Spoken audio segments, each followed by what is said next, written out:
I'm Caitlin, and welcome back to the Lit Review. Today I'm going to do a little intro video. It's not going to be a very long one, but I do very much need your help. So make sure you leave a comment in the comment section if you have thoughts about what I should be doing with this series. I want to talk about some of the books in my life that get no screen time whatsoever on this channel, and frankly, one that I don't see a lot of other folks on BookTube talking about that frequently, and that's the humble cookbook. So I actually have a huge cookbook collection that I almost never talk about on this channel. I love to bake. I can cook. I do occasionally cook, but Jeremy is the cook in our family. He not only loves it, but is actually phenomenal at it.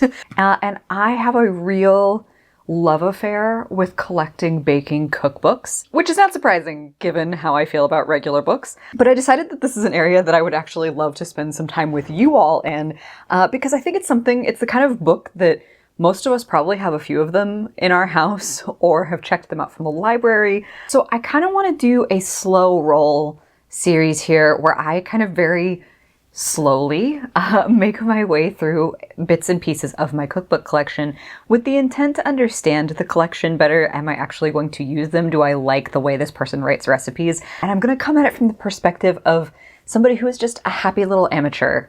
Like, I don't have an advanced skill set here. I am just a happy home cook, a happy home baker. I'm not even close to being the kind of person that could be on like Great British Bake Off. I'm a little closer to the nailed it end of the spectrum friends than the Great British Bake Off side of the scale. So you'll be seeing me make mistakes in this channel. You'll be seeing me try to understand what went wrong as well as what went right.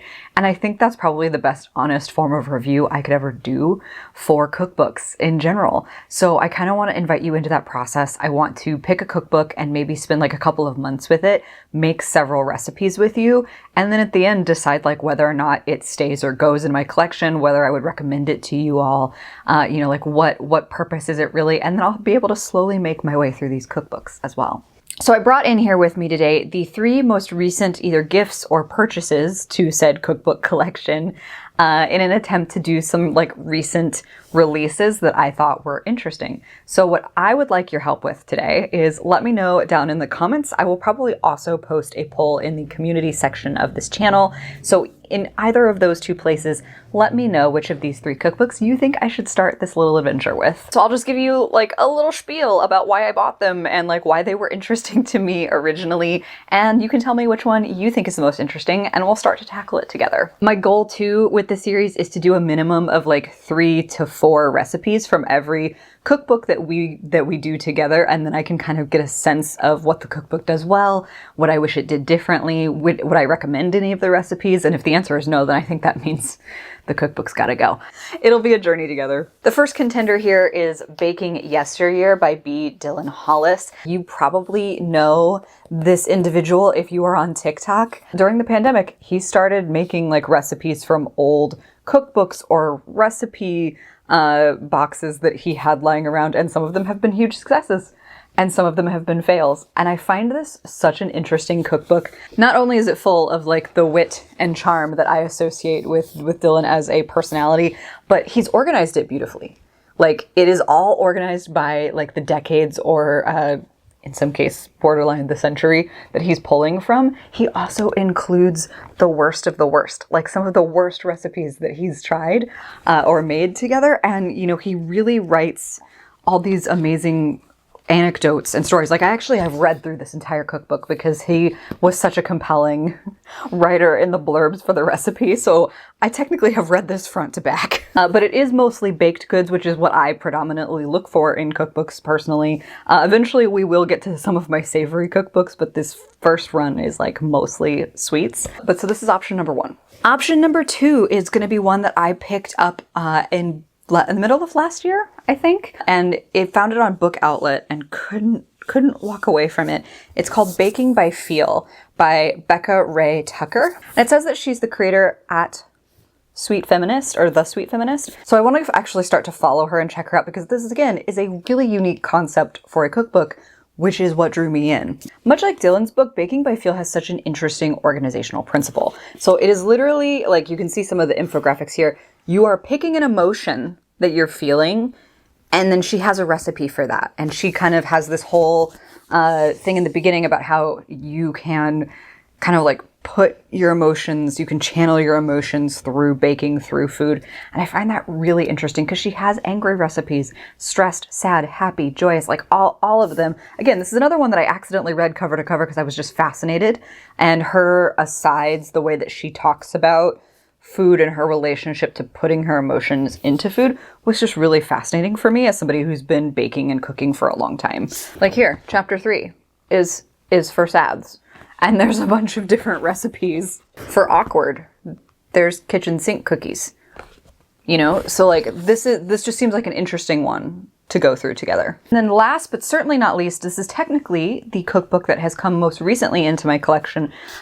Towards the end of last year, I did not even deign to take the 50% off Barnes & Noble sticker off it. My apologies. But this is by Stacy Mei Yan Fong, and it's 50 Pies, 50 States. So there are sweet and savory pies in here. But what drew me to this and what made me grab it during the 50% off sale is that the tagline is an immigrant's love letter to the United States through pie. So much like the other two books, you can see I've been drawn to cookbooks lately that seem to have like interesting themes or organization to them. So there is a pie for all 50 of the incorporated United States.